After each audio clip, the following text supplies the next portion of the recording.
Ayan na nga ang unang pasabog ni Janine Gutierrez at Jericho Rosales. 13 hours layover sa Istanbul. Kaya pala maraming dala na maleta ang Econin. Pati mga camera may dala talaga si Eco. Handang-handa talaga sila sa kanilang travel. Sa ngayon wala pang paayuda ang Econin from Africa. At maraming shinare na kakilig-kilig moments ang Econin sa mga past months na ganap nila sa kanilang pagmamahalan. Kasama na rin yung nag-Japan sila at yung first year anniversary nila bilang magjowa. Sa pagkakaalam ng mga fans ay nasa Africa nga ang dalawa at doon nga nag-spend ng birthday ni Eco.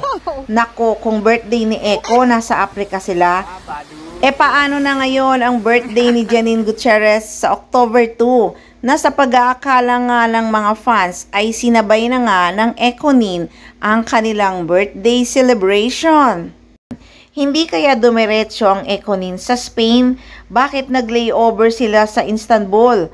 Nako, guys, mukhang diretso ang Econin sa Spain para matupad yung dream trip nila for the future. Gift nila sa isa't isa ang travel na ito. Kung nagkataon talaga na ginawa yun ng Econin, grabe, wala na talagang masasabi pa ang mga fans, kundi Econin lang talaga ang malakas.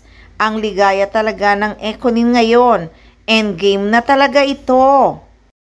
So guys, kayo na ang humusga. Bakit nga ba nag-layover ang Econin sa Istanbul kung sa Africa sila pumunta?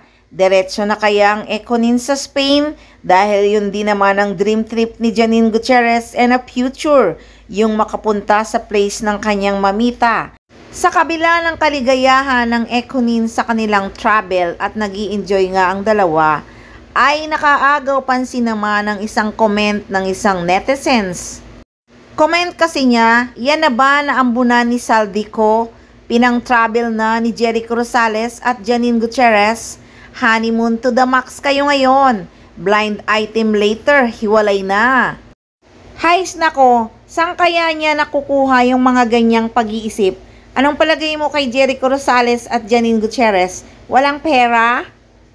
Yes, tama ka. Honeymoon to the max talaga yan ni na Jericho Rosales at Janine Gutierrez. Kasi nga wala na talagang iwanan. Pang forever na talaga ang Econin.